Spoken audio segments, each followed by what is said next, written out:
When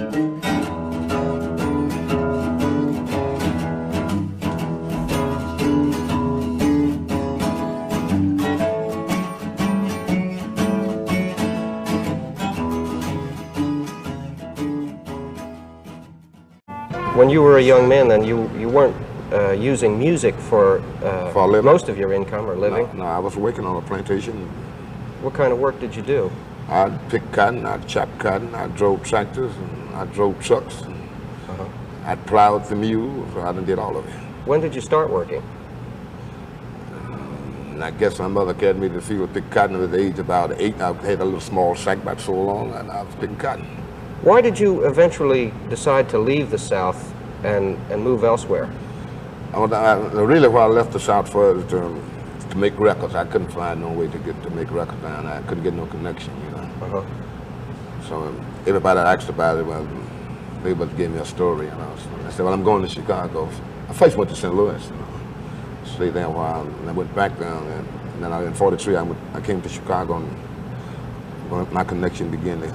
Well, now, did you encounter any kind of resistance on the part of people in Chicago towards the kind of music you were playing? That down-home style of music? Well, I got laughed at a lot, but finally I got a record on the market and started feeling into the field bigger and bigger. You know. How was it that you came to make those records? You mean with Chess? Yeah. Well, Chess had a talent scout, he heard Sunnyland Slim play. Sunnyland Slim told him about me. So they got right in touch with me right away. Were you still had a day job in those days, Yeah, I was didn't you? working, driving a truck. Driving a truck, yeah. Beautiful little truck. I would deliver, parts for Phoenician Brine, Wasn't no large truck. So we finally put me on a big truck, and I stuck with it. So you were working as a trucker when you cut those first sides for Chess. Right. Now, when did you record those? 1946. It was a little while after that they came out, wasn't it? 47 in March. What were those first two things that you remember doing? I first cut a little animated Gypsy Woman, and Sunland cut 2 songs. We went back for another session. I cut Feel Like Going Home, You Can't Be Satisfied, and Sunland cut 2 songs again. So Andrew Till was Chess' top man then. He done put out 2 records on him before he finally let my thing go. But he held back on the release of yours. He held back on the release of mine. But then he issued them, and they became pretty successful for him, didn't they? Yeah. No sooner I hit the street, I got a phone call. He released it on Friday evening. I think he released 10,000 in Chicago on Friday evening. Saturday at 1 o'clock, you couldn't buy one. Really? Right. Sold that fast? Just that fast. Whoop. And they were selling records then for, I think, 79 cents. And they went up to $1.10. I raised the price on it. What kind of an effect did the success of that record have on your career in the clubs? Changed the whole story around.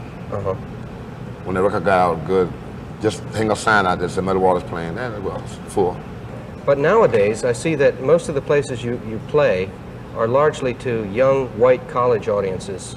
And how long has it been since you played to black audiences, like the clubs that you started out in playing? It's been quite a while, Pete.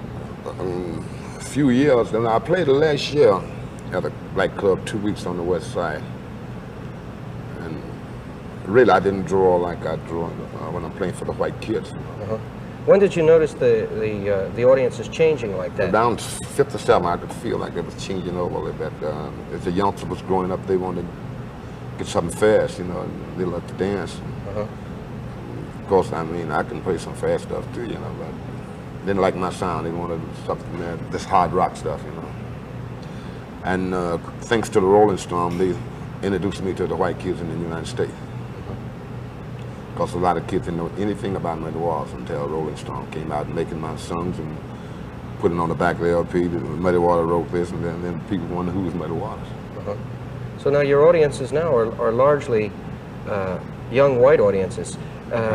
Why is it that you feel that young black kids are not attracted to the kind of music that you play? Well, there's several things I should say. Maybe they think that if they play that kind of music, that's like slavery time, maybe. Maybe they think it's Uncle Tom or something. I don't know why they changed their mind on it. But it's not enough of my black kids playing blues to keep them living, though. Yeah, that's true. That's true. What is it you think about the music that draws young white kids to it? You mentioned the fact that groups like the Rolling Stones have turned them on to the music. Yeah, I think the white kids really love a beautiful sound, that deep tone. And then you'll have to put it on for the kids. You got to sing to them, you know. And I think it's really love the way you've been hearing white kids sing the blues. And they can play all the blues. They can play more blues than I could ever dream of playing. But you know, they'll never be able to vocal like me. You know that. Mm-hmm.